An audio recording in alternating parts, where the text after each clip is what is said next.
Oi, gente, tudo bem? Mudei um pouquinho as dinâmicas da aula, estou aparecendo agora. Acho que fica mais humanizado esse processo, apesar, né, das inúmeras críticas. Eu sei que é muito difícil, não é fácil, né, não é pra gente se adaptar a esse modelo de aulas, mas enfim, vamos seguindo, né, na medida do possível. E eu decidi fazer assim que eu acho que vai ficar mais didático, talvez fique um pouco mais elucidativo as coisas. E, enfim, às vezes eu vou estar utilizando papéis com resumo, vou estar tentando escrever. Hoje não, hoje a aula é bem tranquila. E aí depois vocês dão um feedback aí, beleza? Hoje vamos estar falando sobre os pensadores absolutistas. Lembrando do contexto anterior que a gente viu na outra aula. Qual o contexto? Absolutismo. Vi uma formação do Estado absolutista. E aí, como é que a gente tem, por definição, né? O processo aí de centralização política de poder na figura do rei. O rei ele centraliza esse poder e faz com que os poderes estejam centralizados na figura dele, com a expansão do capitalismo comercial. A economia é o capitalismo primitivo, lembra? A primeira fase do capitalismo. Só que a política econômica é o mercantilismo. E aí a gente tem a formação desse Estado absolutista, que é um Estado centralizador, e a gente tem a formação de três estados. O primeiro estado, que era o clero, lembra que o clero foi perdendo poder ao longo do tempo, e a nobreza já está abaixo do rei. A nobreza, o segundo estado. Esses dois estados são os estados privilegiados, que não pagam impostos, são isentos de impostos. Então, eles têm vários privilégios que a formação do Estado absolutista os concede. E o terceiro estado é conhecido como burguesia, mas tem várias divisões, né, que são os camponeses, os comerciantes, os pequenos artesãos, e são o estado que paga imposto e que vai sustentar economicamente esse Estado absolutista. Lembra que a gente está no mercantilismo, a burguesia, né, que faz com que essa política econômica ganhe dinamicidade no contexto da Europa. E aí a gente tem a divisão desses três estados, sendo que os dois primeiros são privilegiados, eles não pagam impostos, e o terceiro é o que paga imposto, né, o tributário. A gente viu toda essa questão da política econômica, a sociedade, as funções de cada um. E é nesse contexto que vão surgir esses pensadores para atuarem com essa política de gradativa de poder do rei e de subordinação de interesses dos estados, do primeiro e segundo estado, em relação ao terceiro estado. Então, esses pensadores, eles vão estar de acordo com essa formação centralizadora do poder, essa formação do Estado absolutista, falando até a necessidade, né, como eu coloquei aí no último tópico do slide, eles apontam a necessidade de estados fortes, né, configurando aí um poder central livre de qualquer limitação. É claro que vai ter algumas limitações quando a gente viu, né, como os caráteres de costume e religiosos que um representante do Estado, que o rei tem que ter, mas basicamente tirando isso, os poderes dele tornam-se ilimitados. Então, esses teóricos eles vão formular várias teorias, livros de encontro a essa formação centralizada desse poder. É interessante que a gente vai ter um caso excepcional do Maquiavel, no caso, né, do príncipe, que no contexto da Itália não havia ainda uma centralização do poder. Mas enfim, vamos lá. Vamos começar por ele, inclusive. Nicolau Maquiavel. Ele é um italiano, né? Nasceu em Florença. E ele é considerado um teórico do Renascimento. Então, ele tá na época aí do Renascimento, né? 400, 500. E ele pega essas fases do Renascimento. E nesse contexto, ele vai elaborar uma obra muito importante mesmo, porque os vestibulares eles gostam muito, ele foi muito influente nessa questão, ele foi muito inteligente e é muito estudado. A principal obra dele que foi O Príncipe.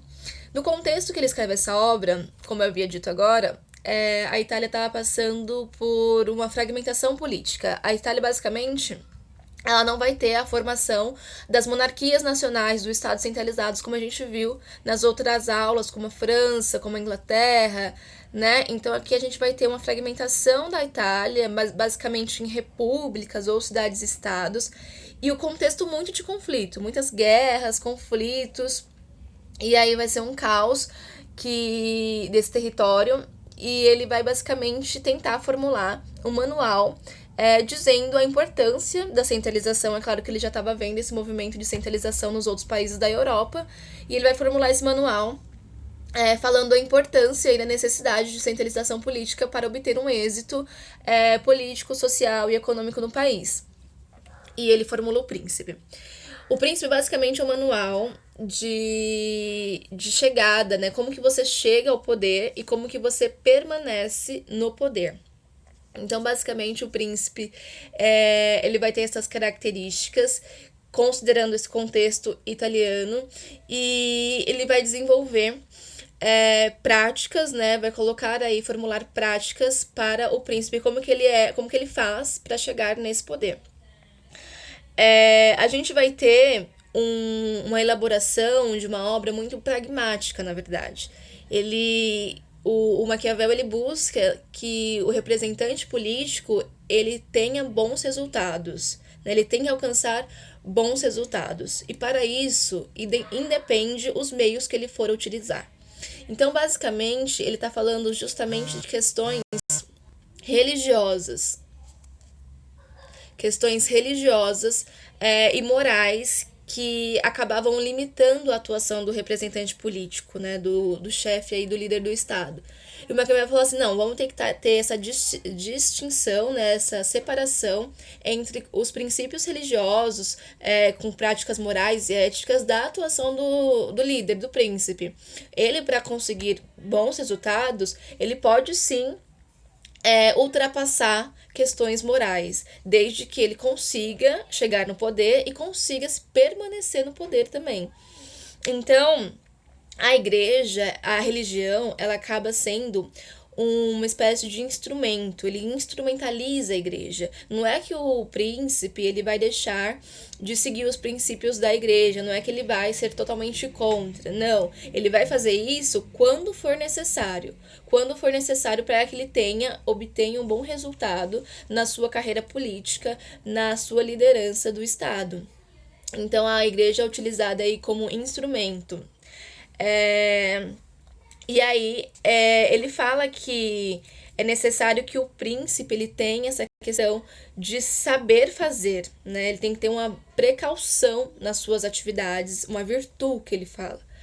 E ele tem que saber fazer isso, e ele tem que ter um contexto, uma ocasião que propicie essa atuação. Então, são vários fragmentos, né? São várias instâncias que o príncipe deve atuar para que ele obtenha bons resultados, independente das questões morais que se vinculam à religião. Por ter esse caráter, né, de distanciamento da religião e da atuação do representante político, o Maquiavel, o livro dele, O Príncipe, ele foi para a lista de livros proibidos, né, da igreja. A igreja caiu assim, muito em cima dele, condenando essa sua obra, mas é interessante que ele fala que o príncipe ele tem que ser muito inteligente mesmo, ele tem que atuar por boas vias. Tem uma frase dele que fala, não adianta, se for para você fazer o mal, faça o mal uma única vez. E o bem você vai fazendo aos poucos. Então, assim, você pode fazer o mal, mas não faz muito mal, porque você vai acabar perdendo aí o seu poder, né? Basicamente isso. E aí ele fala, tem que agir com cautela, tem que ser cuidadoso, você tem que ter precaução, você tem que saber onde você tá saindo, para onde você quer chegar, basicamente. E aí, independente dos meios que você vai utilizar para isso, desde que você chegue no poder e se permaneça nele. E aí tem a famosa frase, né? Para cada fim há um meio adequado. Muitas pessoas utilizam a frase do senso comum que os fins não justificam os meios. Os fins justificam os meios, alguma coisa assim. Mas essa frase não tá certa porque você tem que saber dos meios.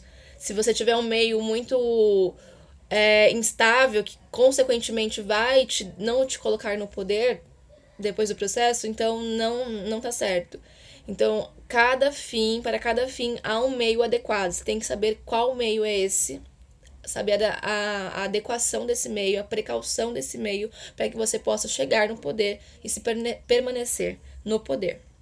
Então é basicamente isso, Maquiavel, e aí ele influenciou os estados, né, absolutistas da época, a Itália que estava passando por esse processo de fragmentação do estado, e ele foi muito influente no seu contexto. Aqui tem uma fotinha dele, lembrando que ele pega aí o final do século XV, início do século XVI. E aí vamos passar para o próximo, que é o Hobbes. O Hobbes, gente, ele é considerado um dos pais, assim, do Estado absolutista, que ele foi realmente muito influente. Ele está mais localizado aí no contexto da Inglaterra, e a obra dele é chamada O Leviatã.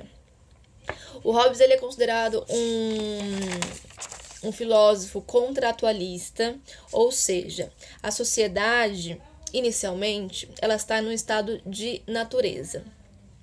E qual que seria esse estado de natureza?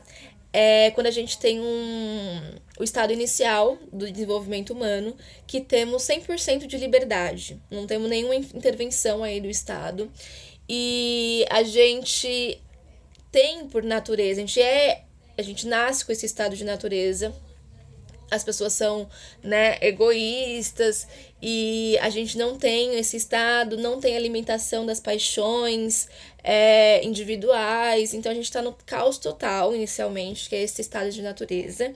E aí, para superar esse estado de natureza, é necessário que a sociedade entre em acordo através de um contrato. Então, o contrato, por isso que ele é contratualista. Então, o contrato social ele é importante para a superação desse estado de natureza que a humanidade se encontra inicialmente, que a sociedade, né, os humanos aí estão. Então, através desse acordo com os seres humanos, o contrato social ele vai fazer o quê? Ele vai limitar essa liberdade absoluta dos indivíduos e vai fazer com que o rei tenha esses poderes absolutos para preservar e garantir a proteção dos indivíduos da sociedade. Então é necessário que haja um contrato, o contrato social, e um rei, né, com poderes aí absolutistas para garantirem que a humanidade supere esse estado social, esse estado natural e garanta sua preservação e proteção. Então ele é muito, né, dialoga muito com os reis absolutistas, era tudo que os reis queriam, que fosse essa formulação, né, de pensador para concentrar aí o poder absoluto nas mãos, na figura do rei. E é a famosa frase dele, né? O homem é o lobo do homem, porque ele considera que nesse estado natural as pessoas, elas são egoístas, elas não têm limites. Então, haveria nesse contexto, se não houvesse a formação de um contrato social, um caos constante e, consequentemente, a humanidade ela entraria em degradação. A gente entraria em guerras infinitas e os humanos eles iam ser os responsáveis pelo seu próprio fim. Né? Os humanos eles iam se autodestruir, por exemplo. Então, por isso que o homem é o lobo do homem. Porque nesse estado de natureza a gente é muito egoísta, a gente não pensa e a gente entra nesse processo aí de destruição. E aí é necessário a intervenção, a formulação de um contrato social e um rei aí absoluto que concentre os poderes. Aqui tem a imagem do Leviatã, que é o rei, que representa o rei, né, com poder absoluto, com uma espada, né, de um lado, com a sua coroa, com todas as concentrações de poder. E aí, ó, no corpo dele é a sociedade. Então, o corpo dele é o próprio contrato social e ele concentra aí o poder absoluto do Estado absolutista. Então se vocês virem essa imagem, se refere à obra do Leviatã, do Thomas Hobbes, e tem esse contexto de centralização, de contrato social, e que as pessoas devem superar esse estado de natureza a partir do contrato social. Agora vamos falar de mais dois filósofos que não são tão importantes assim, mas que fizeram parte também. Vou colocar a minha cara em cima da dele para não apagar aí os tópicos do slide. É o Bossuet na França. Esses dois últimos que eu vou falar agora, eles se ligam mais a questões religiosas. E o Bossuet é interessante que ele vai se ligar muito à questão religiosa, configurando até um estado de intolerância religiosa na França, gente. Então, a política dele, a obra dele, foi o. Opa! Ai, apareceu. Foi a política retirada aí da Sagrada Escritura. Então, basicamente, ela dizia o seguinte: o poder do rei, ele está próximo de Deus. Então, Deus emana o seu poder para a autoridade. Então, tudo que o rei faz, toda a concentração política, é porque Deus quis e Deus emanou esse poder para que ele fizesse. Então, tira até mesmo a própria igreja desse contexto, porque Deus, né, como a entidade superior a todos os seres humanos, ele está emanando esse poder para o rei. Então, essa obra dele justifica essa atuação. Ele utiliza a religião mesmo como mecanismo para justificar o poder real. Então, ele utiliza a religião definitivamente para explicar toda a questão do poder centralizado na figura do rei. E isso configura um dos reis da França, se eu não me engano, o Luís XIV, ele vai utilizar muito esse discurso e vai configurar um estado de intolerância religiosa. Lembra que a França já está passando por um momento aí de liberdade religiosa, liberdade dos cultos por conta das reformas religiosas, e nesse momento se configura um momento de intolerância por conta já dessa formulação do histórico e da adequação, né? O rei, ele compra muito esse discurso e vai configurar nesse momento. Então a gente tem essa religião aí como instrumento de justificativa do poder do rei. O Baudin, ele também coloca essa questão da religião, mas a gente vai ter uma soberania aí, no caso do Baudin, não compartilhada. Ou seja, não deve ter o compartilhamento aí do poder do rei, nem a divisão dos poderes. E ele vai colocar um ponto importante também, que a autoridade real se assemelha à figura paterna. Então, as pessoas, elas têm que submeterem ao rei, né, não só como um caráter político, como um líder do Estado, mas também considerando que ele fosse como o próprio pai da sociedade. E aí ele coloca também toda essa questão do poder do rei. O rei não precisa de consentimento de nenhum aspecto social. O seu poder emana das leis de Deus. Também é uma questão mais religiosa. E a obra dele foi A República, com uma soberania aí não compartilhada.